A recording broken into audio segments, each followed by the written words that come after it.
Thank you for taking a few minutes to learn about Gravity software. A lot of accounting systems will keep each company as an island independently. If you have 10 companies, you have 10 charts of accounts. You may have the same vendor in there 10 times. And that becomes very difficult, especially as you start to scale larger and larger. So at Gravity, we've done it quite a bit different. First off, we have all of our companies in a single database. There's still security by company. I can easily say that an individual can only see one company or two companies, but not know that the other companies exist. In my architecture, we start with having our master files like customer lists, vendor lists, charts of accounts, all centralized and shared with the companies. So what does that mean? First off, I can easily develop a chart of accounts and all 20 companies will have that chart of accounts immediately. So let's jump in and take a look at Gravity. So on this dashboard, I'm showing all my cash balances for all my companies at once.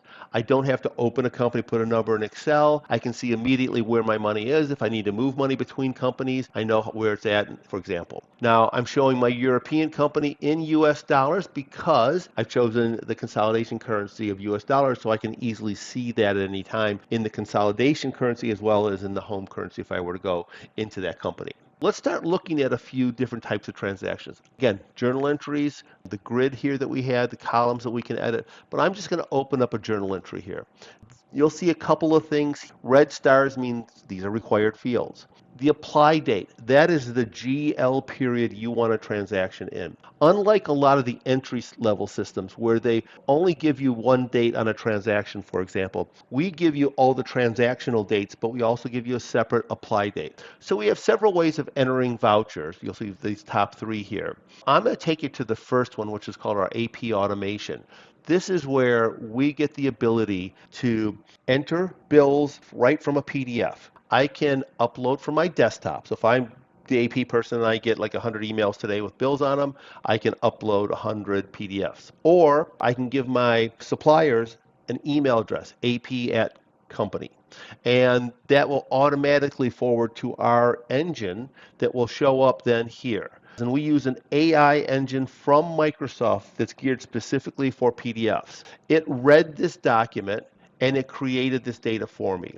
It's giving me, for example, a warning because I may already have this document in Gravity. So it's telling me, just be careful, this could be a duplicate. Since it's reading a PDF, it's not always 100%. So we're getting what's called a confidence level. I'm 98% confident I got this document number. I'm 98% confident I got the invoice. Now, the apply date, as I said, you could change this to be November if you wanted to be in November financials versus the August date that's on here. We can highlight different fields and you'll see some controls.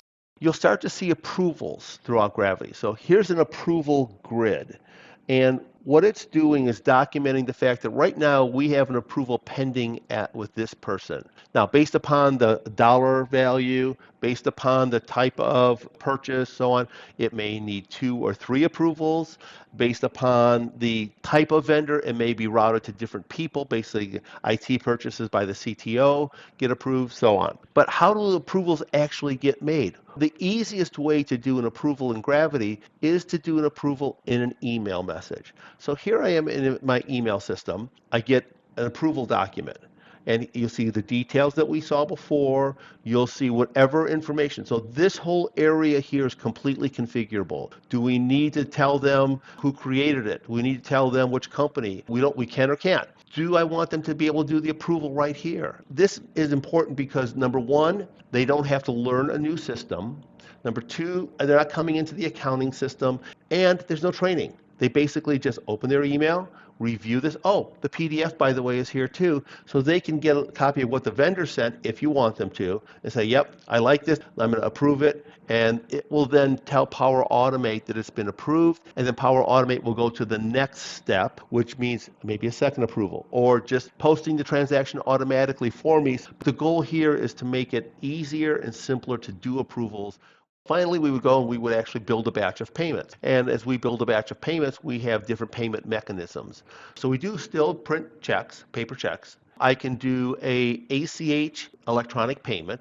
I can do an ACH to file. This is where a lot of our users like to use their bank's bill pay service because it's free. They may have a relationship with their bank that makes it easier. Usually with accounting systems, you have to do work twice. You have to go to your bank and say, pay 50 vendors. Then they come into your accounting system and you have to mark them all as paid. With Gravity, you can mark them all as paid in Gravity and create a specific file. Then you go to your bank and you just upload and say, pay this file, which has 50 vendors in it and all the details, the dates, the amounts, and so on. So we do have standard financial statements where you can go out there and I just want to run a detailed balance sheet or I want to run a P&L. You can create your own reports. You can go out here and say, I want to create a consolidated P&L my way. You define the columns, companies for example. You define the rows, how I want it broken out. I have 4 companies here that I'm putting into this financial report. And in this case, I'm also only showing 75% of my joint venture. I don't own 100% of that company. Even though we do 100% of the accounting, I only want to show my share in this report. So this makes it really nice and easy. I could have 50 columns on here. I'm showing companies, but each column is independent. It could be a date-based, it could be company-based, it could be dimension-based. I can drill back, of course. I click on a number, and then I start clicking back till I go to the source documents. So let's look at a budget to actual report, because of course Gravity has budgeting capability. We also let you have multiple budgets for the same period. So in this case, kind of same layout, but now I'm showing our actuals for one company, Enterprise, my original budget, variance, revised budget, variance. On one page, I'm showing a lot of information for one company. It makes it really nice and easy because I can show another company over here with the same information. So the goal here again is to make this something that is unique in that when you have more than one organization or company that you're managing, and you have all the intercompany activities that are coming through and you have to do those manually, you want to be able to do more advanced reporting across companies or within companies. Gravity has all the capabilities to do that. Try to keep it in what we call an easy to use application that is a lot simpler than the big enterprise applications, a lot less expensive to implement and license. Our sales team would love to talk to you if you have any more questions. Thank you for taking some time to look at Gravity.